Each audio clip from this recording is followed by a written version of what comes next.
नमस्कार दोस्तों, कैसे हो आप सब लोग। मैं रवि आपका स्वागत करता हूं आपके यूट्यूब चैनल सरकारी जॉब अलर्ट पे। दोस्तों, आज की जो वैकेंसी रहने वाली है वो दिल्ली सबऑर्डिनेट की रहने वाली है। दिल्ली सबऑर्डिनेट यानी DSSB। ठीक है, इसमें बात करेंगे जिस जिस वैकेंसी की वीडियो ये रहने वाली है, जिसका नोटिफिकेशन के बारे में मैं पूरी डिटेल बताने वाला हूँ। वो उसकी पोस्ट रहने वाली है लाइब्रेरियन। जी दोस्तों, लाइब्रेरियन का नोटिफिकेशन आया है DSSB की तरफ से। तो दोस्तों, इसके बारे में सारी डिटेल देखें। ऑनलाइन रजिस्ट्रेशन डेट से लेके उसकी पोस्ट क्या है, सैलरी क्या मिलेगी, साथ में नंबर ऑफ पोस्ट क्या रहेगी, एग्जाम का पैटर्न क्या रहेगा, और साथ में अगर एग्जाम डेट भी दी गई है तो उसके बारे में बात करेंगे। तो दोस्तों, हालांकि जो एग्जाम डेट है वो कभी भी पहले देता नहीं DSSB, उसकी अलग से ही एग्जाम डेट आती है। तो दोस्तों, जो भी हो सारी डिटेल आपको मैं बिल्कुल सरल शब्दों में आपको PDF के माध्यम से बिल्कुल डायरेक्ट आपको बताता चलूँगा। ठीक है दोस्तों, अगर किसी कैंडिडेट को अगर किसी चीज़ में डाउट है तो वो कमेंट करके बता सकता है। मैं टाइम मिलते ही आप उनका रिप्लाई कर दूंगा। तो दोस्तों, ज़्यादा देर करते हुए शुरुआत करते हैं इस वीडियो की। और शुरुआत करने से पहले जो कैंडिडेट हमारी वीडियो को देख रहे हैं, अगर वीडियो को लाइक नहीं करा हो तो लाइक कर दीजिए और वीडियो को ज़्यादा से ज़्यादा शेयर कीजिए। ठीक है दोस्तों, और चैनल को अब तक सब्सक्राइब नहीं करा हो तो सब्सक्राइब कर लीजिए, साथ में बेल आइकन भी दबा दीजिए, जिससे आगामी जो भी नोटिफिकेशन आए या अपडेट आए DSSB की तरफ से तो वो आप तक पहुंच सके। ठीक है दोस्तों, तो शुरुआत करते हैं इस वीडियो की।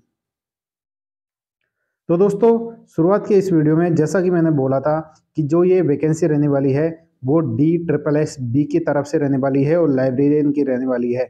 ज़्यादा देर करेंगे नहीं, डायरेक्ट पॉइंट पे आते हैं। बात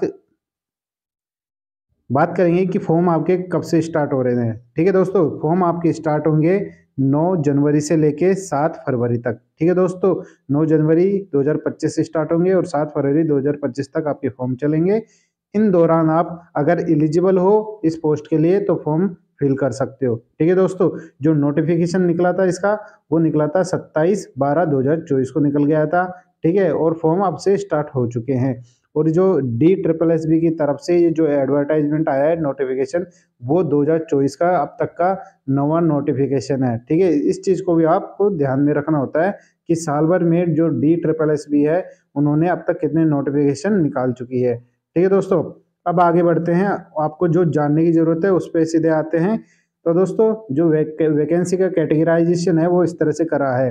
ठीक है, इसमें दो तरीके से आपकी पोस्ट बटी होती है लाइब्रेरियन की। एक तो डिस्ट्रिक्ट एंड सेशन कोर्ट में, और साथ में डिस्ट्रिक्ट एंड सेशन कोर्ट्स कौन सी, फैमिली कोर्ट्स वाली। ठीक है, पे लेवल की बात करते हैं दोस्तों। पे लेवल रहने वाली है आपकी L6। ठीक है, UR कैटेगरी की इसमें 5 पोस्ट है, OBC की 1 है, और इनके अलावा किसी कैटेगरी की कोई पोस्ट नहीं दी गई है। तो डिस्ट्रिक्ट एंड सेशन कोर्ट्स में आपकी टोटल 6 वैकेंसी हो जाएगी। फैमिली कोर्ट की बात करते हैं दोस्तों। फैमिली कोर्ट में UR की 1 है, इसके अलावा और किसी जो रिमेनिंग जितनी भी कैटेगरी है उनमें कोई पोस्ट नहीं है, तो टोटल हो जाती है 1। इस तरह से देखा जाए तो जो टोटल वैकेंसी है नंबर ऑफ लाइब्रेरियन की वो है ओनली 7। तो दोस्तों, बहुत कम वैकेंसी है, ना के बराबर वैकेंसी है। पर दोस्तों, अगर आई है वैकेंसी तो तैयारी तो जरूर करनी चाहिए आपको। ठीक है दोस्तों, क्योंकि कम वैकेंसी रहती है तो उसमें भी कंपटीशन अच्छा लेवल रहता है और उसमें सिलेक्शन की ज़्यादा चांस रहते हैं। ठीक है दोस्तों, अब आगे बढ़ते हैं। और क्या जानने की ज़रूरत है आपको। तो दोस्तों, जो लाइब्रेरियन वाली पोस्ट है उसकी जो क्वालिफिकेशन है उसके बारे में बात करते हैं दोस्तों। आपकी क्वालिफिकेशन चाहिए इसमें bachelor degree in library science. ठीक है दोस्तों, यानी लाइब्रेरी साइंस में आपकी बैचलर डिग्री होनी चाहिए अगर इस पोस्ट के लिए आप अप्लाई कर रहे हो तो। ठीक है दोस्तों, सैलरी की बात करते हैं दोस्तों। जैसे ही मैंने बताया L6 की रहने वाली है और ये ग्रुप B की रहने वाली है, जो कि नॉन गजेटेड है। इसकी जो सैलरी है वो मंथली 35,400 रहेगी, और इनके अलावा जो भी अलाउंस है वो इनके साथ जुड़ते चले जाएंगे। मंथली आपकी जो सैलरी है वो अप्रोक्सीमेट 50-45 के आसपास हो जाएगी। ठीक है, और क्योंकि ये दिल्ली में पोस्टेड होगी तो स्वाभाविक सी बात है वहाँ का अलाउंस और HRA काफ़ी अच्छा मिलता है। तो वहाँ की जो सैलरी है अप्रोक्सीमेट ये मान के चलिए 45 से 50 के आसपास रह सकती है नेट। ओके, एज की क्राइटेरिया की बात करें कि एज का क्या क्राइटेरिया है, तो एज आपकी रहने वाली है 18 से लेके 27, यानी मिनिमम 18 और मैक्सिमम 27। रिलैक्सेशन के लिए भी आगे देख लेंगे, आगे टेबल आएगी रिलैक्सेशन की, उसमें आपके जो भी एज जिनकी ज़्यादा है उनका डाउट क्लियर हो जाएगा। ठीक है। फैमिली कोर्ट के अंदर आते हैं दोस्तों, जिसमें आपकी एक पोस्ट रही थी यूआर की।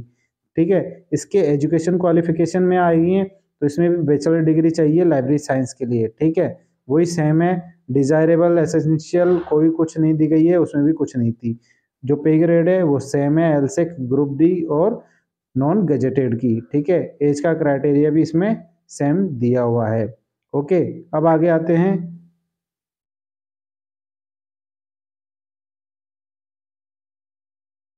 अप्लाई कैसे करोगे, आपका ये लिंक दिया हुआ है, इस लिंक पे क्लिक करना है। अगर ये इनेबल नहीं है रहा तो आप हमारे वीडियो के डिस्क्रिप्शन बॉक्स में जाइए, वहाँ आपको ये लिंक मिल जाएगा, उस पर क्लिक करना है, डायरेक्ट आप ट्रिपल एस बी की वेबसाइट पे पहुँच जाओगे। ठीक है दोस्तों, आगे चलते हैं और क्या क्या चीज़ें हैं आपको जानने के लिए।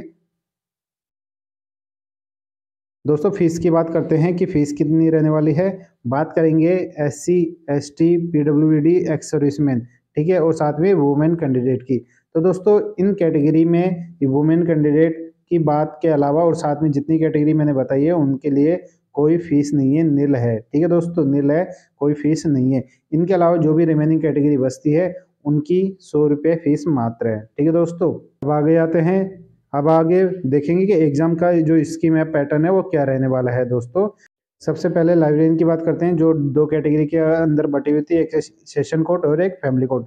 सेशन कोर्ट में दोस्तों जो एग्जाम पैटर्न है वो ये रहने वाला है कि आपके ऑब्जेक्टिव क्वेश्चन आएंगे MCQ टाइप के। ठीक है, और आपका जो सब्जेक्ट का जो सेक्शन है वो इस तरह से बटा रहेगा। आपके इसमें आएगा जनरल एप्टीट्यूड, ठीक है, 50 क्वेश्चन 50 मार्क्स। जीके आएगी, जनरल नॉलेज 50 क्वेश्चन 50 मार्क्स। साथ में इंग्लिश आएगी 50 क्वेश्चन 50 मार्क्स। और जो आपके सब्जेक्टिव जो पेपर है यानी लाइब्रेरी साइंस के हैं उसके भी 50 क्वेश्चन 50 मार्क्स। ठीक है दोस्तों, इस तरह से जो आपके 200 क्वेश्चन हो जाएंगे। ठीक है, टोटल 200 क्वेश्चन हो जाएंगे आपके 200 मार्क्स के। ठीक है, 200 क्वेश्चन 200 मार्क्स, यानी एक क्वेश्चन 1 मार्क्स का हो जाएगा। इसके लिए मिलेंगे आपको 120 मिनट का टाइम, यानी 2 आवर का टाइम मिल जाएगा आपको। ठीक है, 2 घंटे का टाइम मिल जाएगा। साथ में जो नेगेटिव मार्किंग की बात करते हैं दोस्तों, नेगेटिव मार्किंग रहने वाली है आपकी 1/4 नेगेटिव मार्किंग रहने वाली है। इसके आगे बात करते हैं फैमिली कोर्ट के अंदर बात करेंगे, जिसमें एक पोस्ट थी, सेम पैटर्न है, कोई चेंज नहीं है। ठीक है, वही 2 घंटे का टाइम मिलेगा, 200 मार्क्स मिलेंगे 200 क्वेश्चन के। ठीक है, नेगेटिव मार्किंग 0.25 यानी 1/4 नेगेटिव मार्किंग रहेगी। पासिंग मार्क्स की बात करते हैं कि एक मिनिमम क्वालिफाइंग मार्क्स कितने चाहिए होते हैं। तो दोस्तों जनरल कैटेगरी में 50% लाना जरूरी होता है। ठीक है, 200 मार्क्स का पेपर है तो उन्हें टोटल मिनिमम क्वालिफिकेशन के लिए 50% यानी 100 मार्क्स लाना जरूरी है। वहीं PWD SC ST OBC EWS ESM category की बात करते हैं तो उन्हें दोस्तों मिनिमम 45% यानी 90 मार्क्स के आसपास आपको लानी जरूरी है इन कैटेगरी के अकॉर्डिंग। ठीक है दोस्तों, और आगे आते हैं और क्या जानने की जरूरत है दोस्तों। इसमें पोस्ट प्रेफरेंस का भी ऑप्शन है, जैसे मैंने बताया कि एक सेशन कोर्ट और एक फैमिली कोर्ट, इनकी प्रेफरेंसी देनी होती है। ठीक है दोस्तों, इनकी प्रेफरेंसी दे दीजिएगा आप जब अभी आप अप्लाई करो। ठीक है, मोड ऑफ सिलेक्शन की बात करते हैं दोस्तों। जैसा कि आपको पता है जो आपका ऑब्जेक्टिव पेपर है 200 क्वेश्चन 200 मार्क्स के, तो जिनकी जो एक कट ऑफ निकलेगी उस कट ऑफ को पार करना है और उसके बाद में आपका DV होगा, फाइनल सिलेक्शन हो जाएगा। ठीक, और आगे बढ़ते हैं और क्या क्या चीज़ें हैं आपको जानने के लिए।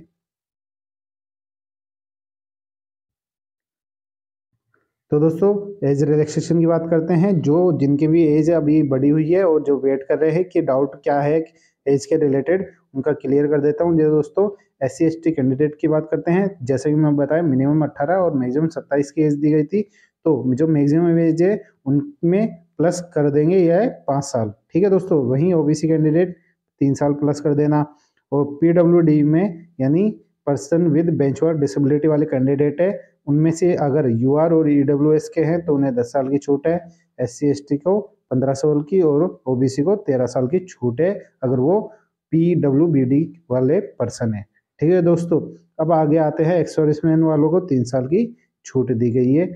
और आगे की और दोस्तों लास्ट में आता है new registration on OARS portal. ठीक है दोस्तों, यानी जो कोई कैंडिडेट न्यू है, कभी फर्स्ट टाइम रजिस्ट्रेशन कर रहा है, तो उनके लिए पूरा इंस्ट्रक्शन है कि क्या क्या चीज़ें जरूरी होती है पूरा रजिस्ट्रेशन के लिए। ठीक है दोस्तों, जो भी कोई कैंडिडेट नया हो तो पूरे इंस्ट्रक्शन पढ़िएगा और तब जाके अप्लाई करिएगा। ठीक है दोस्तों, इस तरह से आप और अपना जो फॉर्म है वो अप्लाई कर सकते हो। अगर किसी कैंडिडेट को इसमें भी कोई परेशानी आती है या कोई चीज़ें समझ में नहीं आती तो अब आप कमेंट कर सकते हैं, मैं टाइम मिलते ही आपका रिप्लाई ज़रूर दूंगा।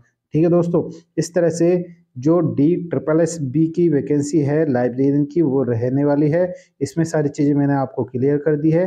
फिर भी अगर कोई चीज़ें रह जाए और अगर आपका डाउट हो तो आप कमेंट सेक्शन में अपना कमेंट छोड़ सकते हैं। ठीक है दोस्तों, और जो कैंडिडेट अब तक हमारे वीडियो में बने हैं और अगर वीडियो को लाइक नहीं करा हो तो लाइक कर दीजिए, साथ में चैनल को भी सब्सक्राइब कर लीजिए और बेल आइकन भी दबा दीजिए, जिससे आगे आने वाले जो भी इनके रिलेटेड जो भी अपडेट हो वो आपको तो टाइम पे मिल सके। ठीक है दोस्तों, मिलता हूँ नई वैकेंसी, नए अपडेट, नए नोटिफिकेशन के साथ में। धन्यवाद, जय हिंद।